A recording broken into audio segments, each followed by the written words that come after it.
गुरुदेव, यदि किसी व्यक्ति की मृत्यु हो जाती है तो उसका अगला जन्म हो जाता है या अपने कर्मानुसार किसी लोक को जाता है, तो महाराज जी फिर पितृ बनकर कैसे आते हैं? अगर कोई गलती हो जाए तो पितृ परेशान करते हैं, ये कैसे संभव है गुरुदेव?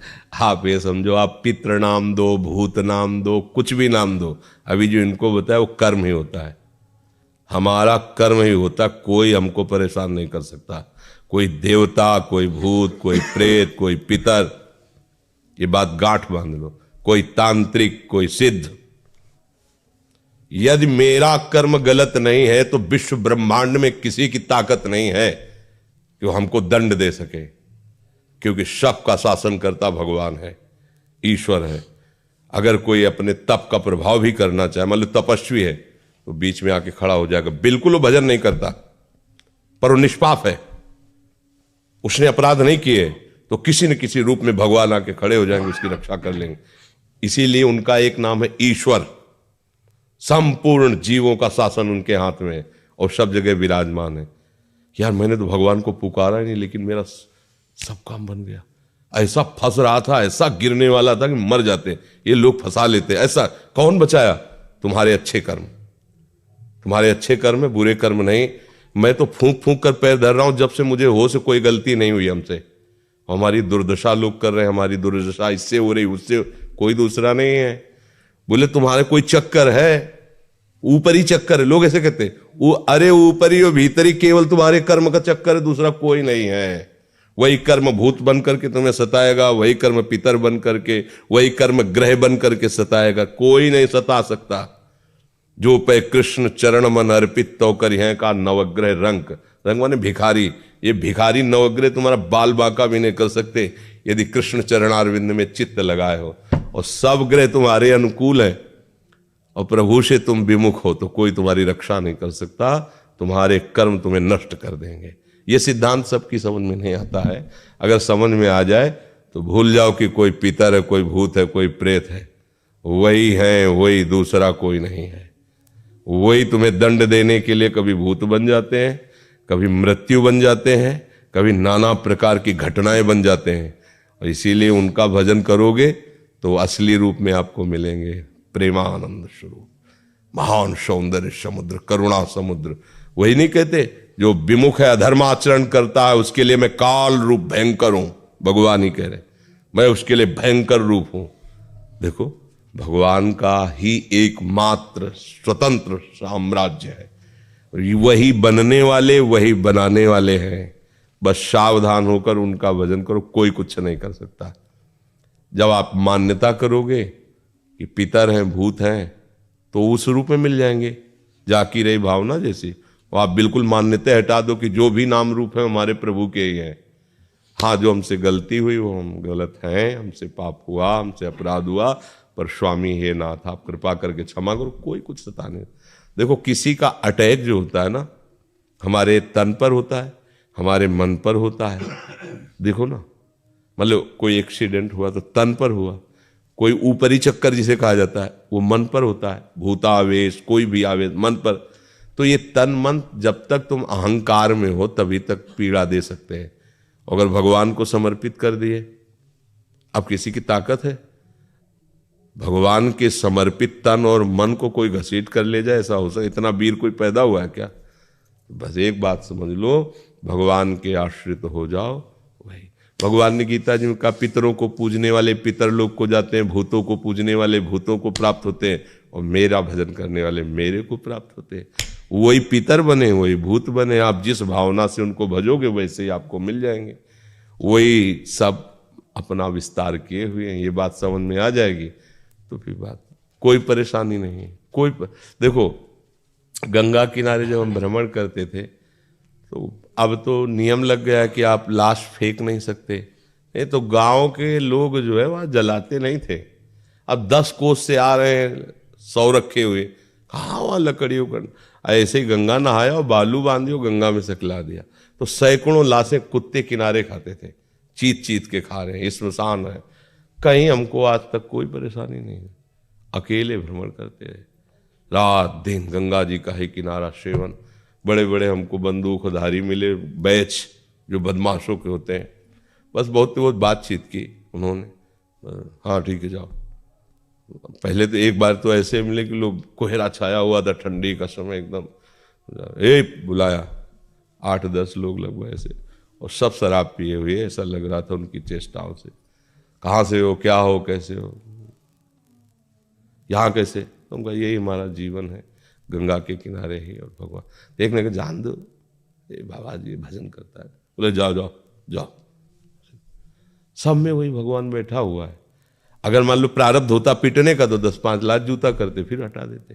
प्रारब्ध है शरीर का तो भोगना पड़ेगा, चाहे आप जितनी सुरक्षा में हो। जब प्रारब्ध, देखो प्रारब्ध बिगड़ जाए तो सुरक्षा वाला ही है, अंग रक्षक ही अंग भक्षक बन जाएगा।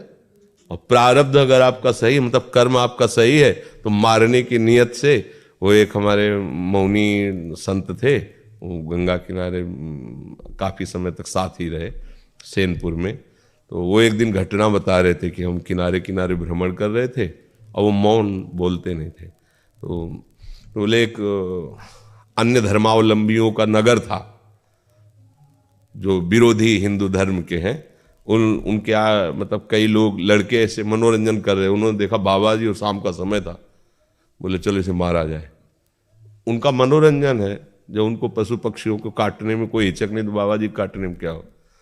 तो बुलाया, और तो उन्होंने मन में सोच लिया कि अब हमारा हो सकता है आज अंतिम दिवस हो।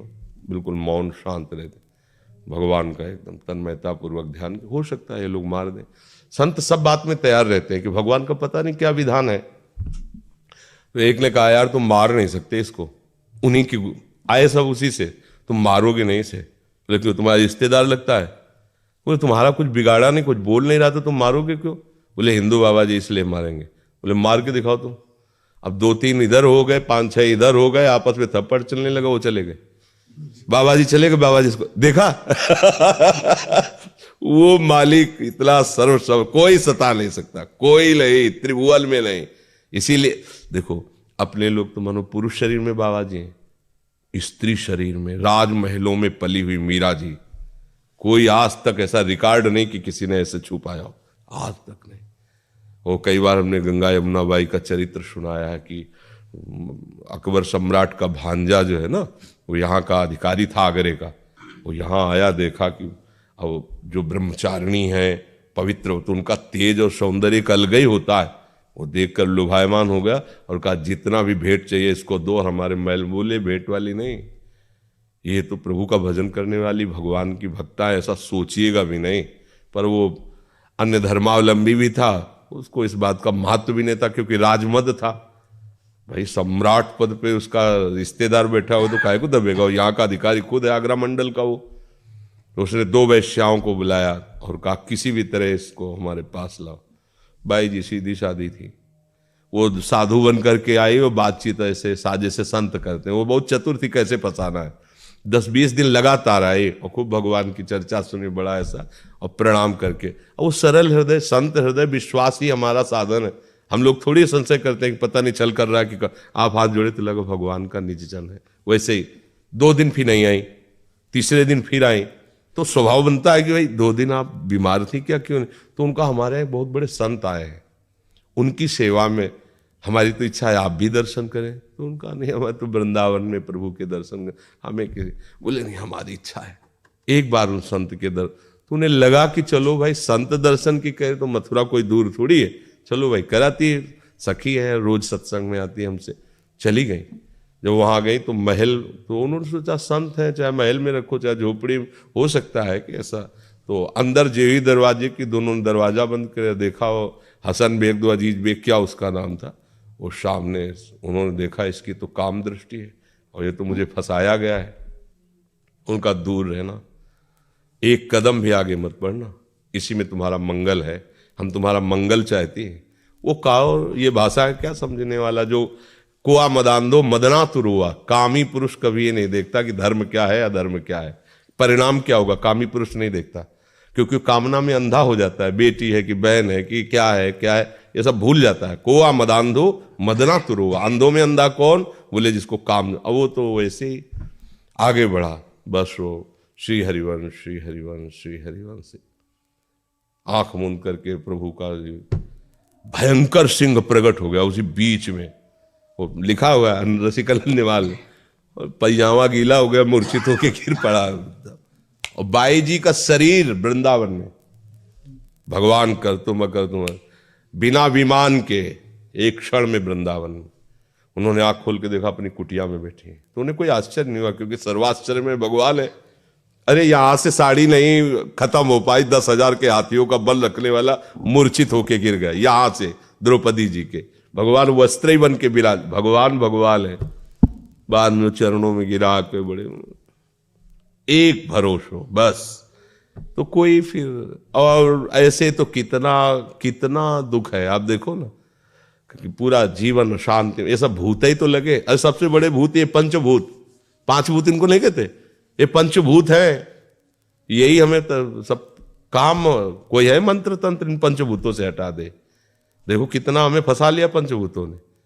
ये 5 भूत है, ऐसा फंसा लिए कि बार बार जब से प्रभु से बिछुड़े इन्हीं भूतों के चक्कर में जन्म मरण हो रहा है हमारा।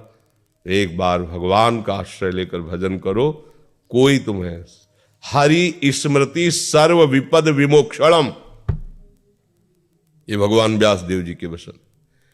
हरि स्मरण समस्त विपत्ति, समस्त विपत्तियों से मुक्त करने की सामर्थ्य रखता है। बस ये कि हम लोग हरि स्मरण करें। राधा राधा राधा राधा, राधे श्याम राधा वल्लभ श्री हरिवंश, राधा वल्लभ, इसी से मंगल है जी।